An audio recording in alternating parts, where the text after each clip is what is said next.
Welcome to the Julian and G.K. podcast. And it's true.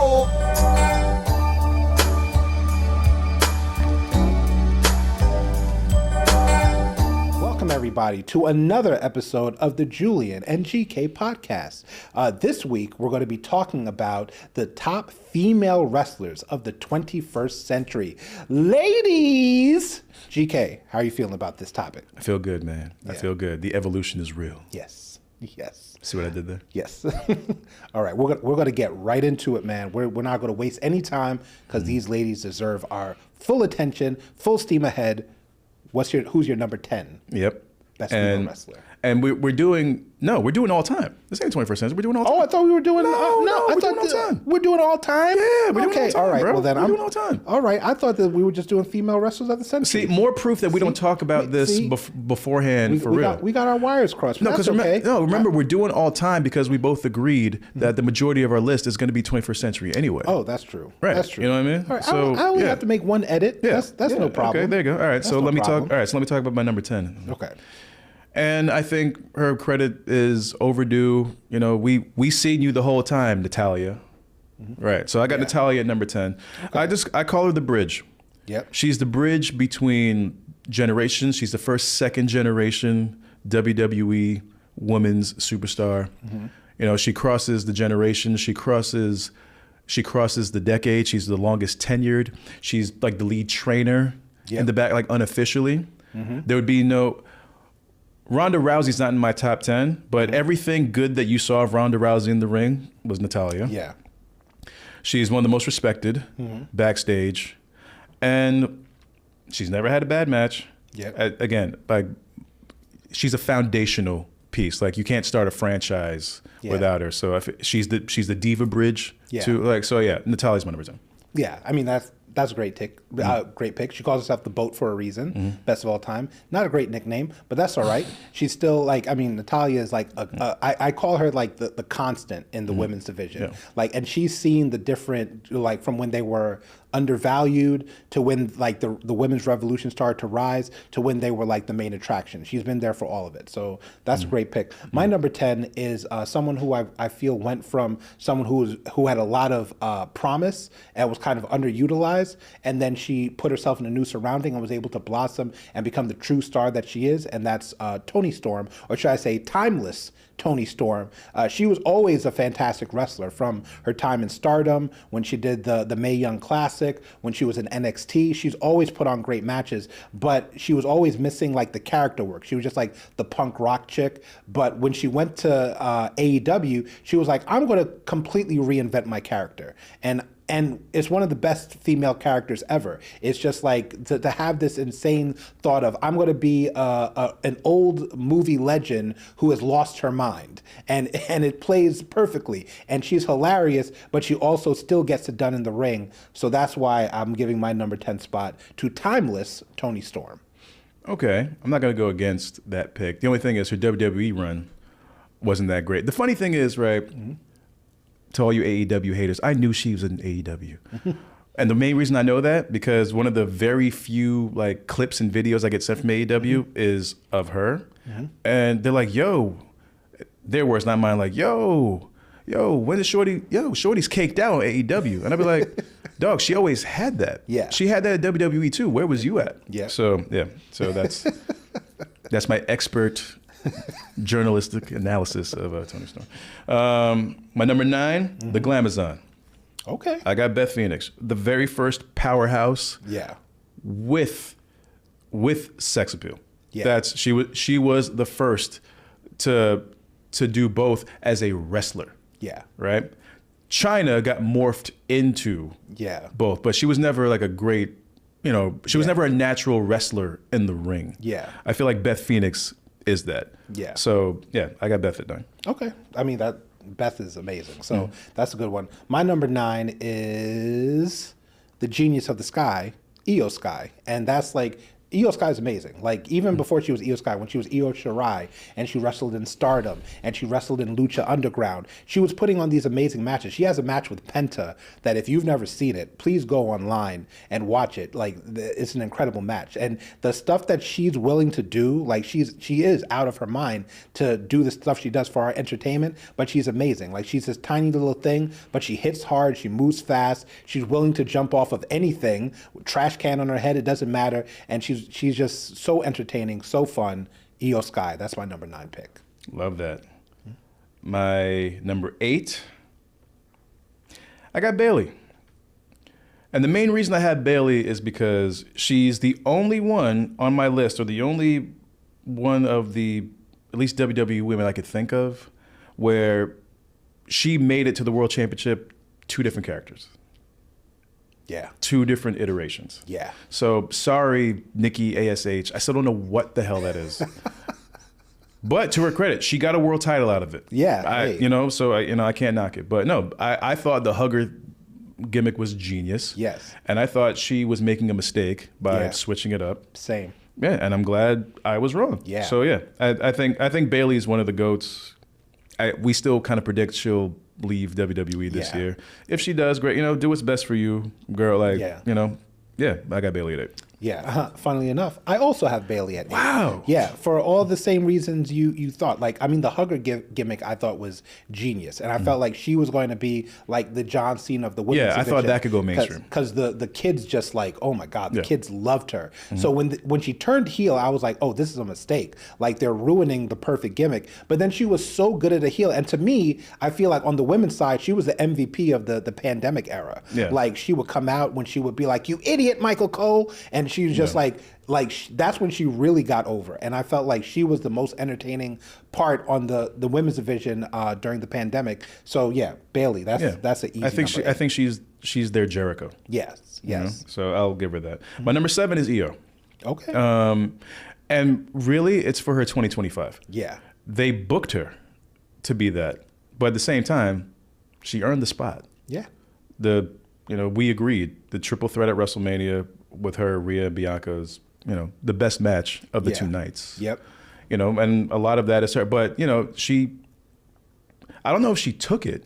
I don't know if it's like an underdog story. Yeah. But she clearly won the respect of the powers that be in the back and of her peers. Yeah. For her to have the 2025 that she had. So Io's my 7. Yeah, I mean, the highest praise you can give Io is that on the latest season of Unreal, they asked Triple H, what he thinks of Io, and he said, if I had to start from scratch, if they decimated the entire roster, and I had to choose one person to restart the company with, it would be Io. And I'm like, that's incredible praise from the head of the company. So Io's amazing. My number 7, since we're doing all time, this is a blast from the past, also very obscure, but this is like one of the people that got me into Japanese wrestling, and that's Manami Toyota. If you want to see a woman just kick ass, please look up Manami Toyota's matches on YouTube. Like, she could take a beating, she could give a beating, she had classic matches against people like Asia Kong. It's just like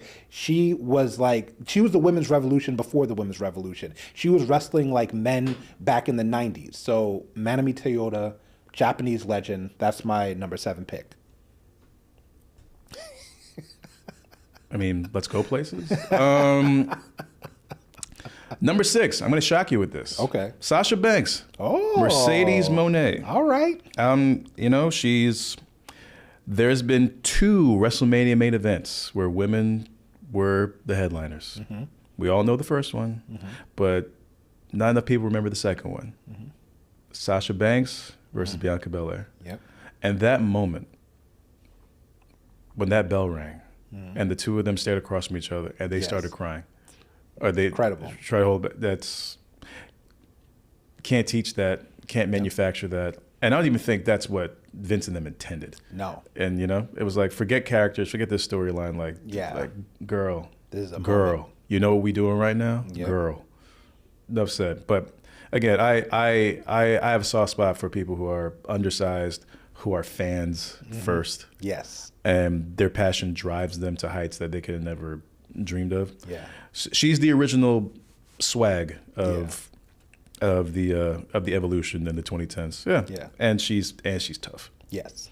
Super So yeah, tough. Sasha Banks is very at 6. Nice, nice. All right, so I love Sasha. You already know that. I know. So my number 6 is Charlotte Flair. And I mean, Charlotte is like she's a nepo baby with actual talent. Like, because she could have easily, like, coasted on the Flair name. She would have had a job forever. But she was like, I'm not just going to come in on my dad's name and, just coast by on it. I'm going to, like, really work hard at this and become, and oh my God, Charlotte is, the things she could do athletically is just, like, on another planet. Like, she has the character work. She's great in the ring. She looks like a star. So, yeah, my number 6, Charlotte Flair. Woo! I'm not against that at all. So my number 5. So a quick story. I remember in 1996 when the NBA came out with the 50 greatest players of all time. Yeah. Right. And the obvious ones had to be there. Jordan, Magic, Wilt. The ones that I really like. They better be Patrick Ewing, who is my favorite of all time. Yeah. But there were people who were left off, where the NBA made up with the 75. Yeah. Right? But there was one really controversial pick. Mm-hmm. They put a 25-year-old Shaquille O'Neal on that list. Yep. And he hadn't even played for the Lakers yet. So it was just based off his 4 or 5 seasons with the Orlando Magic. Yep. Sorry, 4. Yeah, it's only 4 seasons with the Magic. I was like, yo, he's way too young. It's way too soon. Mm-hmm. They were calling their shot. Yeah. Number 5, I got Rhea Ripley. Same thing. Yeah. Very, very similar thing. I don't have to say much. Like, her best is yet to come. I have her at 5. Yeah. I mean, like, and I feel like that's a perfect analogy because I was actually thinking the same thing when it comes to Rhea is that, like, it's someone who's so talented that even though it's early, you go, well, they deserve to be on this list because barring any, like, unforeseen circumstances or injuries, they're going to be one of the top people of all time. Mm-hmm. So, I mean, that's a great pick. I mean, kind of in the same vein, my number 5 pick is Bianca Belair. And the reason is because I feel like, Bianca she's amazing. And, some might say it's too early, but I don't think so. Because when you look at it, like GK mentioned, she was one of only 2, female main events of WrestleMania. She's easily, in my opinion, like probably the most, her and Rhea, I feel are like neck and neck when it comes to the most popular woman in the company right now. And she's just like, a beacon of light. Like, she's the type of person that lights up your screen.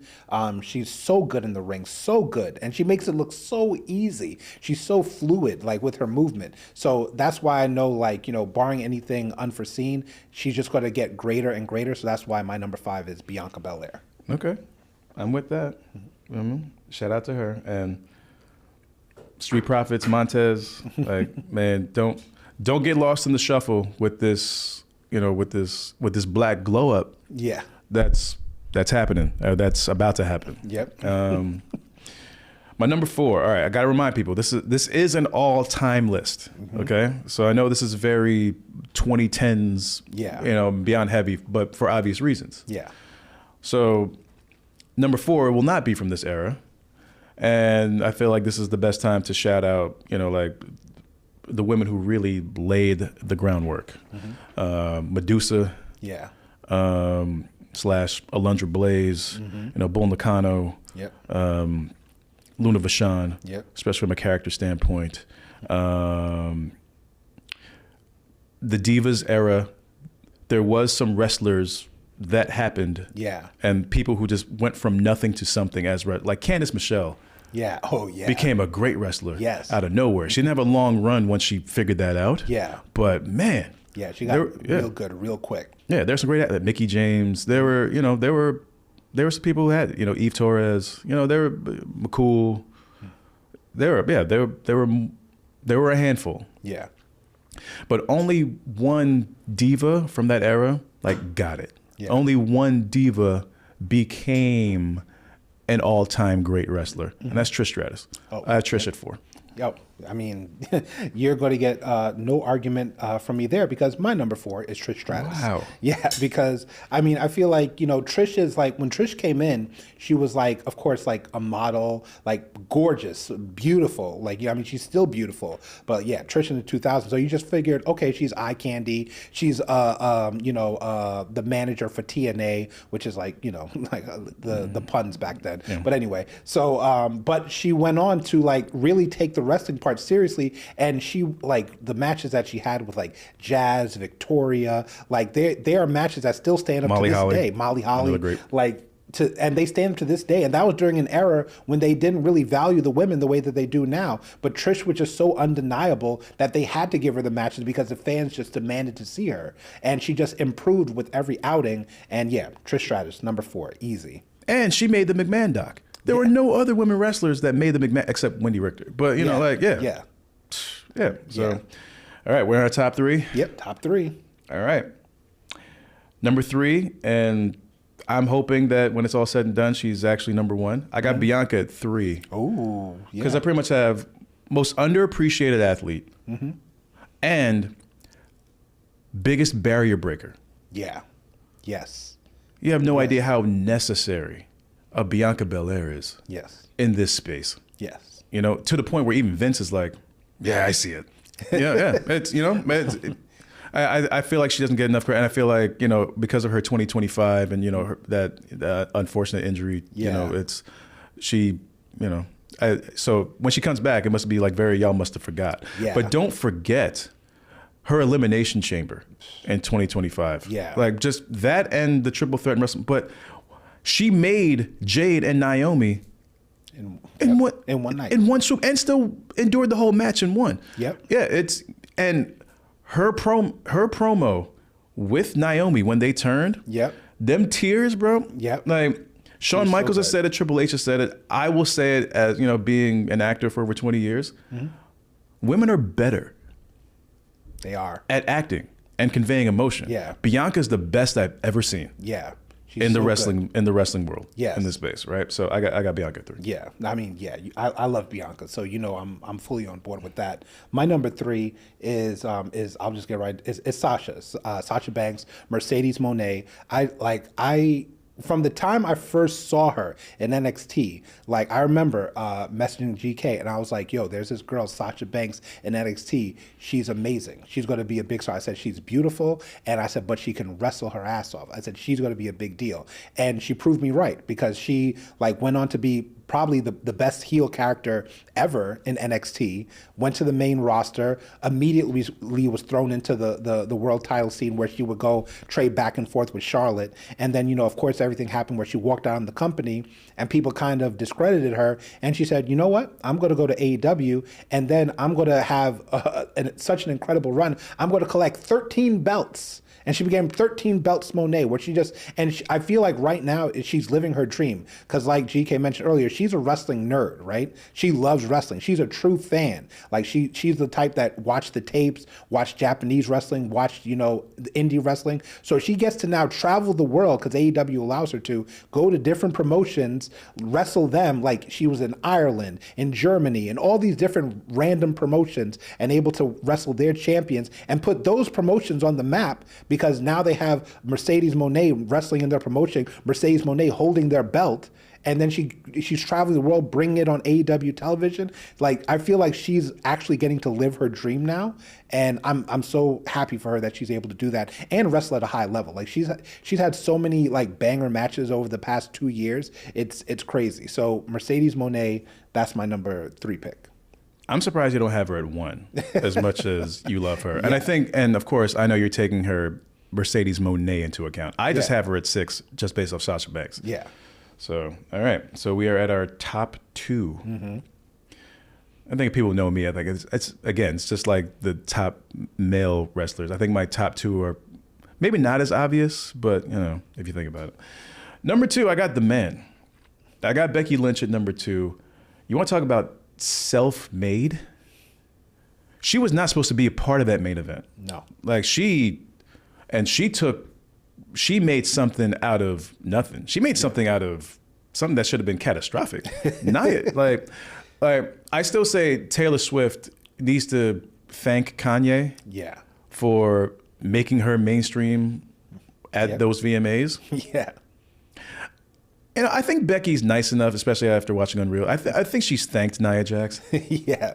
That made her. Yeah, but she really made herself. Yeah. And she really stole that spotlight and that championship from Ronda Rousey and Charlotte Flair. And I just want to, and again, booking. Where the women's evolution and where they are now, it doesn't happen without Ronda Rousey. No. She's not in the top 10 at all. And like, I don't even think she would put herself there. Yeah. But it doesn't get to that level without her. And it doesn't get to that level without the Bellas. Yeah. You know, Total Divas made, you know, you They needed brought a lot of women in. exactly. A lot. So, you know, let's not overshadow their contributions. Yeah. So yeah, I got Becky at number 2. Yeah, and it's funny that, like, you know, you mentioned the Bellas, and they're honorable mention for me, because me and GK always joke, when we used to go to wrestling shows, it was a sausage fest. You might see, like, you know, maybe a handful of women in the crowd, but after Total Divas came out, we could slowly see, when we started to go to shows, the more influx of women and young girls coming to the show, where now when we go to shows, it's like almost 50-50. And I think a huge part of that had to do with, like, you know, Total Divas and stuff like that, getting, you know, wrestling more in the mainstream for women to discover and appreciate. Yeah, someone would actually dress up. Yeah. Remember back then it was all Comic-Con and goth Yeah. women? Like Misfits and Stony Dog. Sorry. Yes, but so shout out to the Bellas. But my number 2 is, you know, the Empress of Tomorrow. It's Asuka. I love Asuka. I love everything about Asuka. I love the way she looks. I love the way she presents herself. I love the way she wrestles. I love the how she could be comedic when she wants to be. How she could be dead serious when she wants to be. Like, I love the fact that she loves video games and anime. I just love Asuka in general. Like, I just do. She's like, in real life, she's such a lovable, nice person, but in the ring, she's like a killer. And it's like, and she makes everything she does look crisp and dangerous. And that's why I love Asuka so much, because she's such a great wrestler, but her character work, you know, especially because English isn't her first language, but she's the one person who could say a promo all in Japanese, and you go, yep, that's right. Like, you're fully there with her, because she conveys the emotion. And I just feel like she, like, really, like, elevated the NXT women's belt to, like, another level. And she's done a great, I mean, the first women's Royal Rumble winner. Like, she's just had so many accolades. Like, I love Asuka. So she's my number 2. Okay. I'm not surprised there. You know, Yeah. your bias is showing. No. Like, Asuka is one of the top 10 best without question. Yeah. I don't have her on my list because booking. She's not been booked well. Like, I don't know Vince. I don't know what's his thing with Japanese wrestlers, that stars that he didn't create. I will say she did do a lot better. She had multiple title runs. She had she had the world title, tag team titles with Kyrie, and she even had a run with, I believe it was Rhea or somebody else. But she was able to have those runs. She's always been able to stay relevant, is what I'll say. I agree. Like, her resume is top 10. yeah, because like someone like Shinsuke, they would just like forget about him for months on end. But Asuka is always on your screen. Completely like agree. she's always present. So I'll give them that. Completely agree. Again, when we say booking, we're not blaming the wrestlers or the performers themselves at all. Yeah. But her best work was NXT. Yeah. Like, that's when her aura was really top. And that Charlotte beating her at WrestleMania, still a mistake in my opinion. But anyway, I digress. Right. Which leads to my number 1, Charlotte Flair. Just the first and only blue chipper who's actually done it all, and the first women's wrestler that is a sure first ballot WWE Hall of Famer. She's the Serena. You know what I mean? Yeah. She's the LeBron. Like, she's, you know, it's the women's division has never had that. Yeah. You know what I mean? Like, to me, her legacy is set. And like, now she can just, you know, she's having fun. Yeah. With Alexa Bliss. She's making Tiffany Stratton. She's making Rhea. You know what I mean? She's, you know, she's trying to, you know, she's making Julia. You know, she's, you know, she's the GOAT. She's, you're very big on in-ring. Yeah. And come on, she's the daughter of Ric Flair. Yeah. But has her own legacy. Can you imagine that shadow? Yeah. No, Charlotte's the like.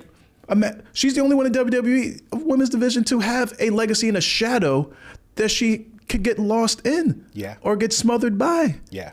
No, Charlotte. I mean, it's hard to go against Charlotte, especially given the huge shadow that she had to overcome. I mean, Ric Flair, in most people's eyes, is the greatest wrestler of all time, period. He was my number one pick back when we did the top 10 wrestlers of all time. Yes, you were correct, and I was very largely incorrect. But so to have that humongous shadow and to still come out of it with like your own legacy is incredible. It's like, Michael Jordan's kids wasn't playing ball like Bronny James, good player, but he ain't gonna live up to like LeBron's hype. So it's like, that to that end, Charlotte's reign and is very commendable. Like her career is amazing, given that large shadow she had to overcome. Yeah, she's like the number one pick. Like that's how it became a WrestleMania event. WrestleMania, like there was no one else on the roster you could believably pit against Ronda. Yeah, because that was the original plan. Yeah, it's Charlotte. Yeah, it's Charlotte. And my number one is, I mean, you've already alluded to this, but the person who was not supposed to even be in this conversation, was not supposed to be, ever mentioned among the great, and that's Becky Lynch. Becky Lynch, to me, like, even when it was the Four Horsewomen, Becky Lynch was always, I love Sasha, but Becky Lynch was my favorite. And Becky Lynch was my favorite because she was the underdog. She was the one that everyone discredited. She was the one that everyone, looked over. They all had runs in NXT as champion, except for Becky Lynch. Like, even when they brought her up to the main roster, she was kind of behind Charlotte, behind Sasha. She was an afterthought. But she kept scrapping, and the fans always connected with her. But when she did that heel turn on Charlotte, that's what really set things off. And then when she started cutting promos and her social media presence, Becky Lynch is I feel like she's the wrestler that really put wrestlers being on social media as a thing, because she would advance storylines on social media. And before her, not a lot of wrestlers were doing that. And when they saw the type of impact it did, they were like, oh, Becky's onto something with this thing, like advancing storylines through social media. She was one of the first people to do it. And her promos were so good. And she's the first one to admit, even if you watch Unreal, she's like, I'm not the most athletic person. I'm not athletic at all. But she does what she can do, she makes good use of, and she bumps like a beast. She makes everyone look good. Any match she's in, whether it's against Bianca or Lyra or whatever, she bumps her ass off to make sure that they look good, which is the true definition of a great wrestler. And I mean, she's just over like crazy. Whether she's a face, whether she's a heel, the crowd is fully into her. So Becky Lynch, my number one female wrestler of all time. Okay. I love me some big time Bex. You know what I mean? I love her acting career, best-selling author. She's the best on the mic. Yeah. Question. She's top 10 male or female on the mic. Yes. That is without question. Mm-hmm. It's the athlete part. It's the athlete part for me of why she can't be one, because Charlotte's just... I mean, yeah, Charlotte's on another level athletically. But I think that's why I like Becky the most. It's she doesn't have the athletic gifts that Charlotte has, but what she does with what she does have is very good. She's able to, she gives hope for the unathletic like me out there. I go, oh, if Becky could do it, maybe I could be a wrestler. I'm too old now, but it just gives me hope that if I wanted to be a wrestler, I maybe could have been. See, that's why we're different. Because I'm an athlete. I like looking at people I cannot be you. You're just God given. Yeah. You just have to appreciate you for the gods and goddesses that you are amongst us, amongst us mere mortals. Yes. So I got Charlotte is the queen for me, but right. Becky's the man. All right, we did that. Yeah, we got that. Any honorable mentions you want to mention? Or they're all coming. Give it a few years. Liv could be top 10. Yeah. Stephanie Vaquer could be top 10. That's true.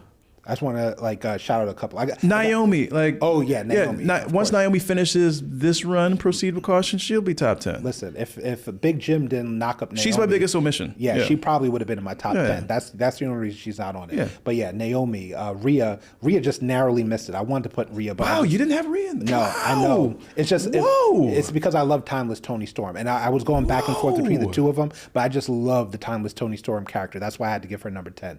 Mickie James, I love Mickie James. James back in the day. When I say obsessed, I was obsessed with Mickie James. Not just because she's an incredible wrestler, but that ass though. But anyway, like Paige, Paige doesn't get a lot of credit, but she was really like the kickoff to the women's revolution. It's like, of course, the Four Horsewomen took it to another level, but Paige was the one that really started it off. Molly Holly. And got a movie. Yeah, exactly. Molly Holly, Saya Kamatani in Japan, who's like amazing. Mayu Iwatani, who's amazing. Sari.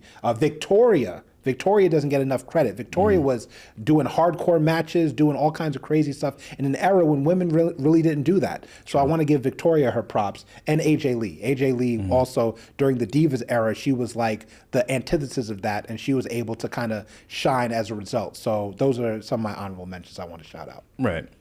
Oh, yeah, and one last honorable mention. I still say that the match that really started it off was 2004 Monday Night Raw, Trish versus Lita. Yeah. Oh, that was Lita. That was the honorable mention. That was the first like real women's main event. Yes.